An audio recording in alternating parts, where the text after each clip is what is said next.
Mateus, capítulo de número 14, vamos ler do versículo 28 em diante. Mateus, capítulo de número 14, versículo de número 28 em diante.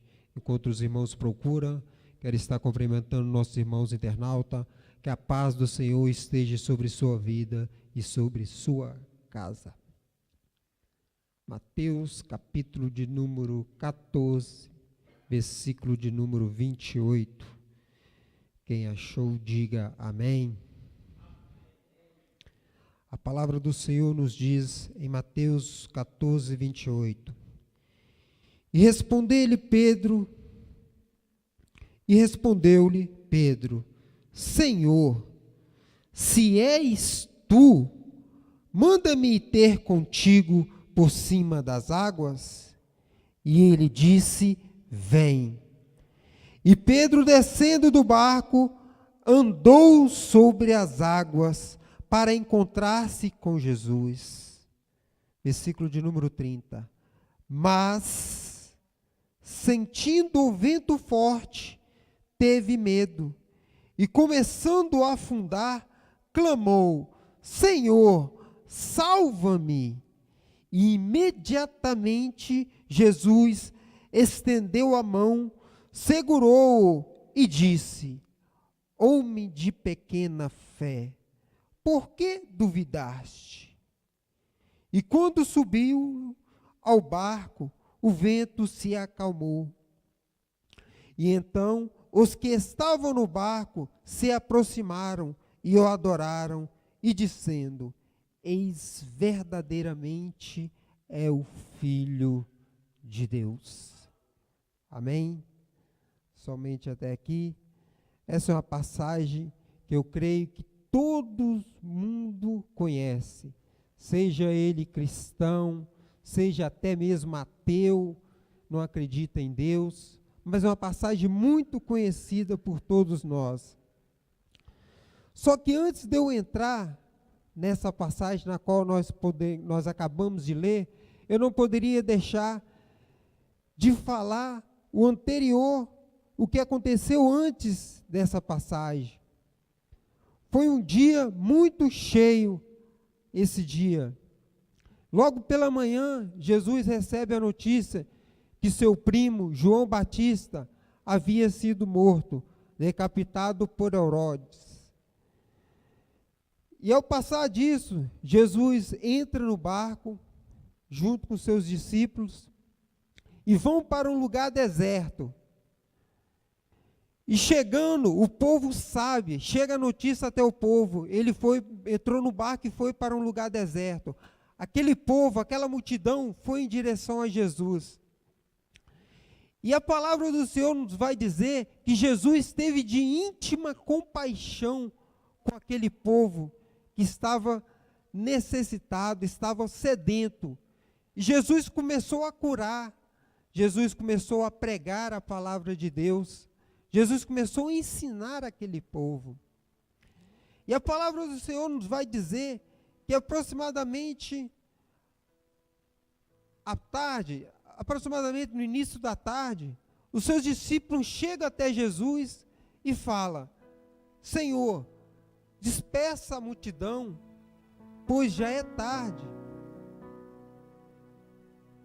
Peça para que eles vão para as cidades, pelos lugarejos, e vão comprar coisa para eles. E Jesus ali dá um sinal daquele que ele ia fazer. E fala para os seus discípulos, por que vocês mesmos não sirvam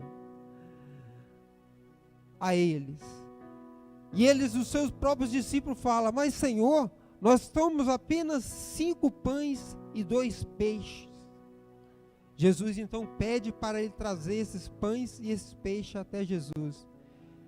Todos conhecem, Jesus abençoa os pães, reparte e pede para os seus discípulos distribuir para aquela multidão. Todos nós conhecemos que ali foi a primeira multiplicação dos pães. E logo em seguida, o Jesus dá uma ordem para seus discípulos. para que eles entrassem dentro do barco. Para que eles entrassem dentro do barco, Jesus dá uma ordem a seus discípulos. Repara que todo discípulo, sabemos que uma das características do discípulo é a obediência. E nós vemos aqui a obediência do discípulo quando Jesus deu a ordem para aqueles discípulos. E aqueles discípulos, obedientes à ordem de Jesus, entram no barco.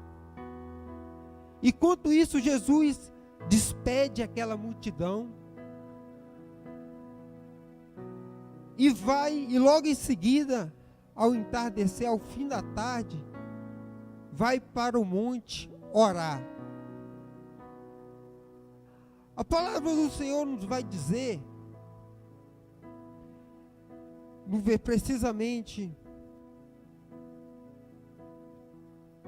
no versículo 24, que aqueles discípulos, quando estavam ali no barco, eles foram açoitados. Por que açoitados? Porque o vento era contrário. Me chamou muita atenção essa palavra açoitados. Todos nós sabemos açoitados. O significado dessa palavra açoitados, no dicionário português, quer dizer castigado ou bater com muita força. No caso aqui não seria bater, seria apanhar com muita força. Os discípulos verdadeiramente apanharam. Mas por que os discípulos apanharam? Porque a palavra do Senhor nos fala, porque o vento era contrário. E aí nós podemos ver que na quarta vigília, o que quer dizer isso? Quarta vigília. Nós sabemos que a primeira vigília, ela dá início a partir das 18 horas ou às 6 horas da tarde. E cada vigília, ela tem duração de 3 horas. Então ela começa às 18 horas e termina às 21 horas, a primeira. A segunda vigília, ela dá início às 21 horas e termina à meia-noite. A terceira vigília, ela se dá início da meia-noite às 3 da manhã. E a quarta vigília se dá início das 3 da manhã às 6 da manhã, totalizando 12 horas. A palavra do Senhor nos vai dizer que Jesus resolve ir ter com os discípulos na quarta vigília. O que isso quer dizer? Quer dizer que os discípulos tiveram dentro do barco aproximadamente cerca de 9 a 10 horas. Isso se Jesus apareceu na primeira hora da quarta vigília. Por isso a palavra do Senhor nos fala que eles foram açoitados. Imagine vocês, procure imaginar, naquela época não existia barco a motor. Os barcos tudo era a base do remo, era a base da força. Por que eu dei início lá na passagem das multiplicações? Porque os discípulos, a Bíblia vai nos falar que era essa multidão, ela tem um número, que era aproximadamente 5.000 homens, fora criança e mulheres. Vamos jogar aí mais uns 1.000 de cada, entre mulheres e criança, 7.000 pessoas. Foram 7.000 pessoas que estiveram naquele dia da multiplicação dos pães. Então os discípulos já tiveram ali trabalhando, embora que a multiplicação veio através de Deus, Deus é que multiplicou, mas os discípulos tiveram ali trabalhando, que os discípulos tiveram servindo aquela multidão, porque foi dado a ordem para eles servirem aquela multidão. Então os discípulos começam a servir, um aqui, outro ali, talvez esteja um esfomeado mais, toda hora levantando a mão, você vai lá, volta cá. Eles passaram boa parte da tarde trabalhando, servindo a multidão. E na hora que eles pensaram que poderia descansar, eles foram açoitados, Por que açoitados? Porque o vento era contrário. Eles estavam já, deduzo eu, cansado, porque teve um dia cheio, teve um dia corrido, e logo em seguida, tem 9 a 10 horas aproximadamente de remo. Nós às vezes cansamos com 8 horas de trabalho, com intervalo de 2 horas, ou um pouco mais. Imagine você 9 horas sem parar, além do seu dia que você teve. Então eles estavam exatamente exaustos. E a palavra do Senhor nos vai dizer que Jesus resolve aparecer para eles. Ele estava com seus braços cansados. Eles estavam fisicamente cansados. Mas a sua garganta estava descansada. Aleluia. A sua garganta estava descansada. Por que que a sua garganta estava descansada? Porque nós vemos na passagem aqui em seguida que eles gritaram de medo, pensando que era um fantasma. Porque Jesus decidiu ir ter com eles sobre as águas. Jesus resolveu caminhar. Ao avistar Jesus, eles pensam que era um fantasma. Apesar do seu estado físico desgastado devido ao açoite, o sofrimento deles, mas a sua garganta ainda tinha fôlego para gritar. E a palavra do Senhor nos vai dizer que eles gritaram de medo. Gritavam de medo. Mas Jesus vai dizer aos discípulos, Jesus, porém, capítulo 20, versículo 27 diz, Jesus, porém, logo lhe disse, tem de bom ânimo, sou eu, não temas. E aqui entro na mensagem, na qual nós acabamos de ler, que foi o versículo de número 28. Jesus havia já respondido a pergunta de Pedro. Pedro, ele fez uma pergunta duvidosa.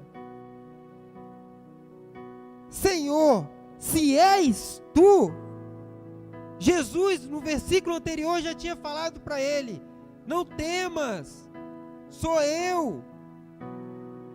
E Pedro vai falar, Senhor, se és tu, aqui chega o ponto. Eu poderia ser mais um a criticar Pedro.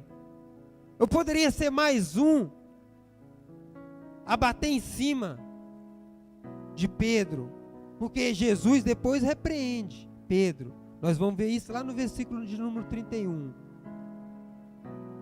Mas não. Por que que eu não vou fazer isso? Porque Pedro teve uma atitude. Entre 12 discípulos, apenas Pedro teve uma atitude. Qual foi a atitude de Pedro? Senhor, se és tu,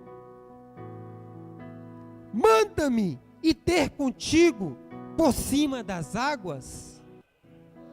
Pedro teve a atitude, enquanto muitos de nós, o que eu estou querendo dizer? Não sei se os irmãos ainda estão querendo, não estão entendendo. O que isso quer dizer?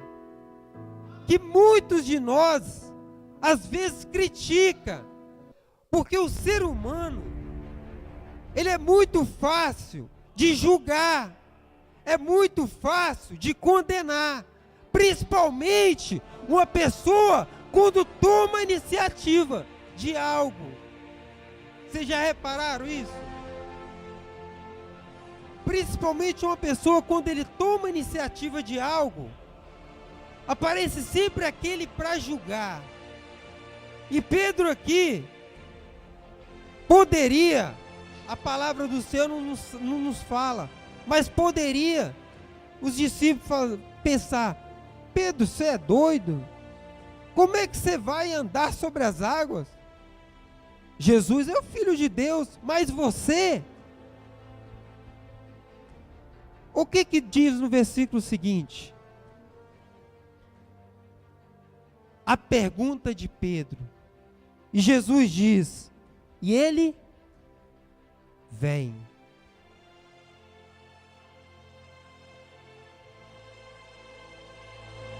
Pedro pergunta, Senhor, és tu? Deixa que eu ande por cima das águas. E Jesus diz, vem. Venha andar. O que eu estou querendo dizer?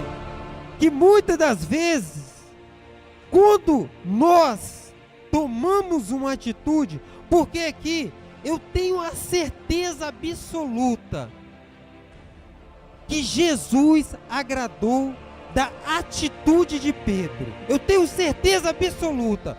Por que eu tenho certeza absoluta? Porque se Jesus não agradasse da atitude de Pedro, o primeiro passo que Pedro desse por fora na água, por fora do barco, Pedro afundava. Jesus não deixou que Pedro afundasse. Jesus não deixou. Porque Jesus, pelo contrário, Jesus deixou que Pedro andasse por cima das águas. E nós vamos ver que Pedro, ele andou. Pedro não deu um passo, não. Pedro, ele andou por cima das águas. Porque agradou a Jesus a sua atitude. Eu não sei se vocês estão entendendo o que eu estou querendo chegar. Porque muitas das vezes, o que Deus quer, o que Jesus quer, é a nossa atitude. Independente de qual seja a situação, independente de qual seja o problema, Jesus, ele quer ver a nossa atitude. Para quê? Para ele dizer, venha. Porque não tem ninguém mais do que Jesus querendo que nós chegamos até Ele. Não existe ninguém que quer que nós chegamos a Ele mais do que o próprio Jesus. E Pedro, tendo essa atitude de ir, Pedro andou sobre as águas. Pedro foi o primeiro e único ser humano, com exceção, é claro, de Jesus, que teve o privilégio de andar por cima das águas. Nós não vimos ninguém que andou por cima das águas, exceção de Jesus. Não é à toa que em Mateus, e Marcos e João menciona essas três passagens, mas somente o livro de Mateus, ele detalha quem foi a pessoa que também teve com Jesus sobre as águas. E nós vamos ver em Mateus que foi Pedro. Por coincidência, por que eu falei atitude? Porque é claro que depois Jesus vai repreender ele, dizendo que ele é homem de pequena fé. Por quê? Porque nós vimos depois que no versículo de número 30, como eu acabei de ler, mas sentindo-se um vento forte, teve medo. Mas será que Pedro não tinha sentido esse vento antes, não?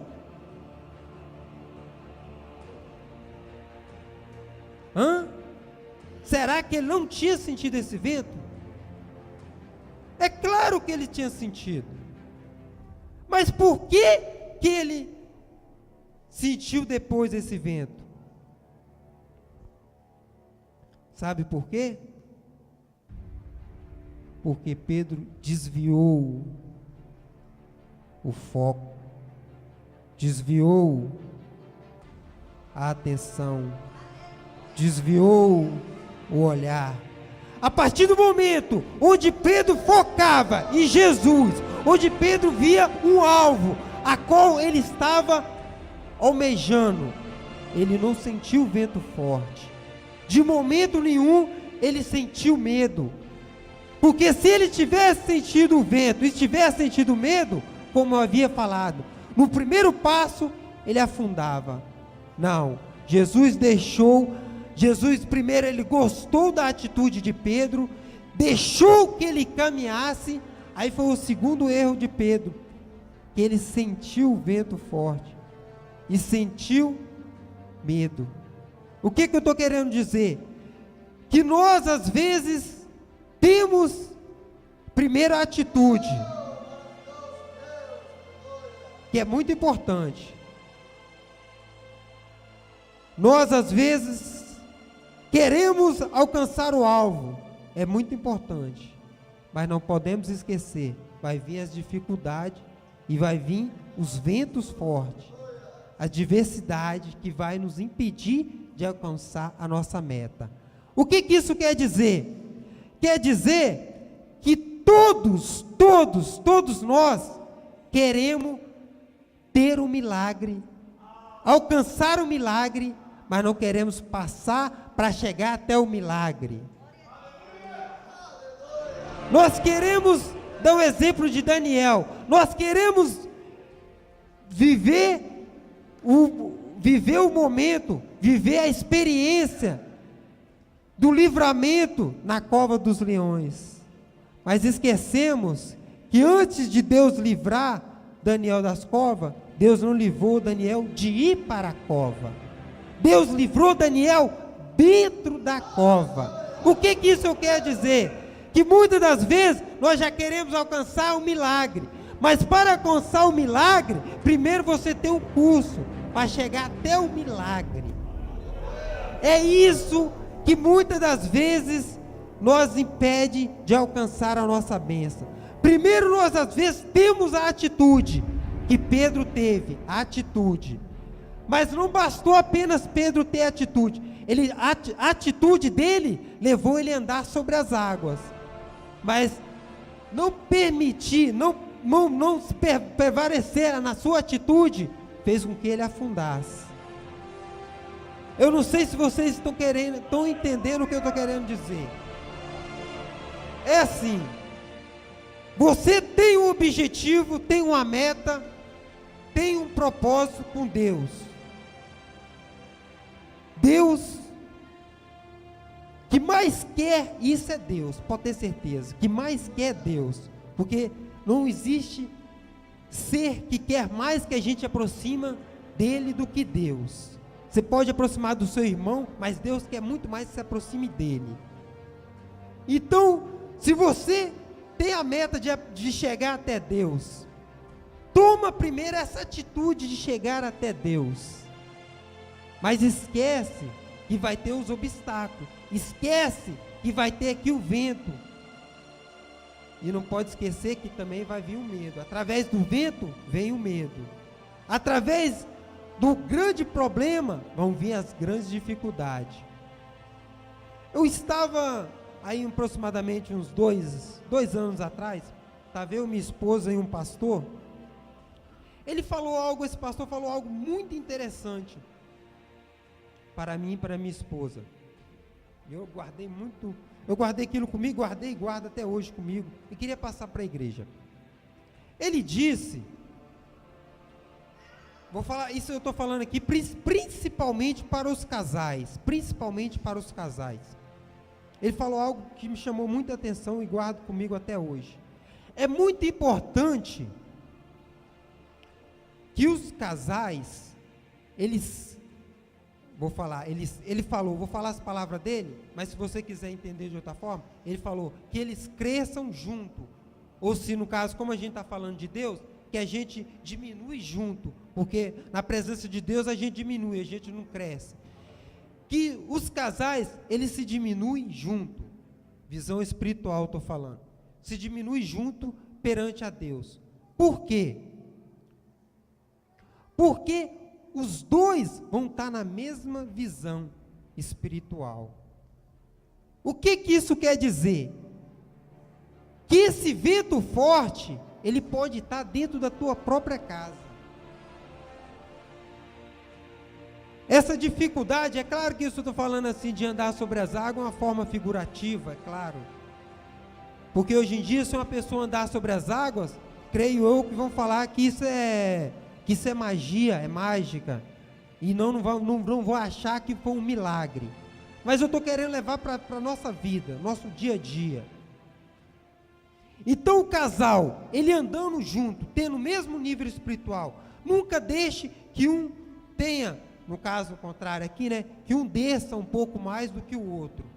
Por quê? Porque um vai ter a visão do reino de Deus, do céu, outro vai ter a visão da terra. E nunca os dois vão ter a mesma visão, ideais, iguais. Isso quer dizer o quê? Isso quer dizer que se você almeja fazer alguma coisa,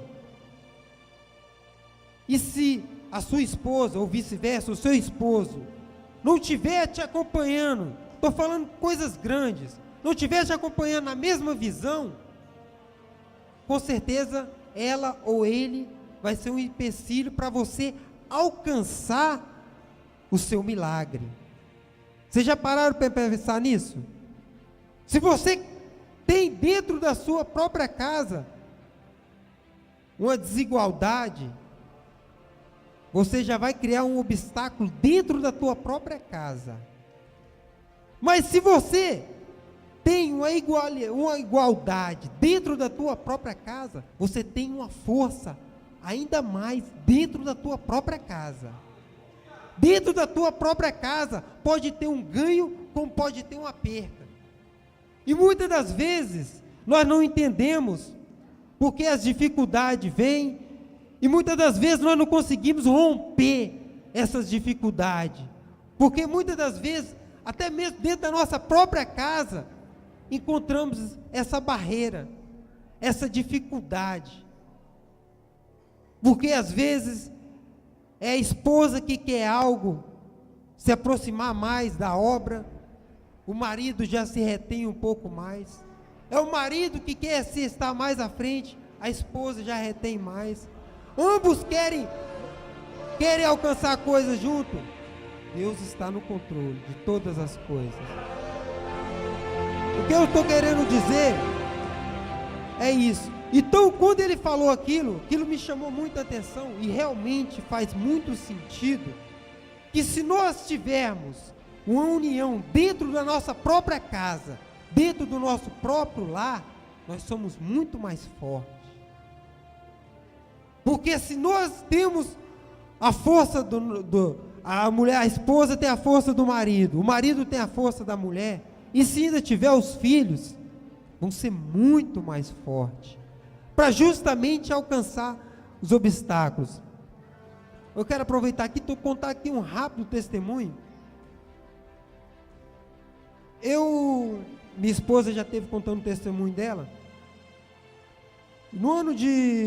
A partir do momento que eu casei, que nós casamos, minha vida teve uma transformação muito grande, muito radical, mudou radicalmente minha vida.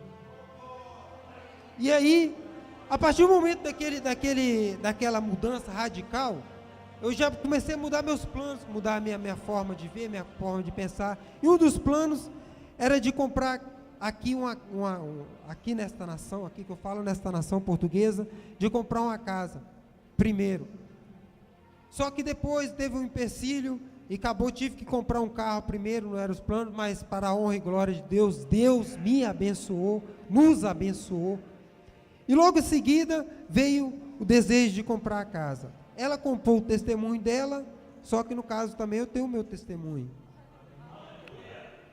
Porque nessa compra dessa casa, aí antes de eu chegar lá, eu primeiramente uma vez aqui, eu já testemunhei isso aqui no altar, que uma vez, pastor, nós estávamos na reunião, esses dois placares, e o pastor estava na altura, necessitando de alguém que tivesse ajudar, e eu senti no coração, e eu fiquei um pouco receoso de falar com a minha esposa, porque eu falei, vou falar? Eu falei, não vou falar, e nós falamos, e ela automaticamente, de imediato, concordou, concordamos, e nós fizemos a oferta, Deus nos abençoou grandiosamente, o dobro, mas não era independente se Deus nos abençoasse ou não, mas para a honra e glória de Deus, Ele foi generoso, como Ele sempre é conosco.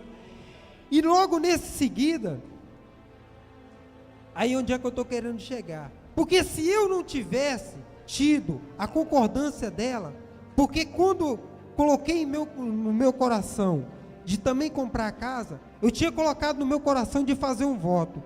E esse voto era mesmo um voto de sacrifício. Um voto, oferta ossada. E eu sabia que se eu não tivesse uma concordância, eu ia fazer porque eu tinha feito um compromisso, um voto com Deus. Mas depois eu ia contar a ela. Mas como da primeira vez teve a concordância, eu fui automaticamente, falei com ela assim, eu estou com a intenção e já bateu em meu coração um desejo de fazer um voto pelo aquilo que Deus vai nos conceber. Só que normalmente às vezes muitas das vezes a gente recebe e depois paga. Só que eu não gosto de dever nada, principalmente para homem, ainda mais para Deus.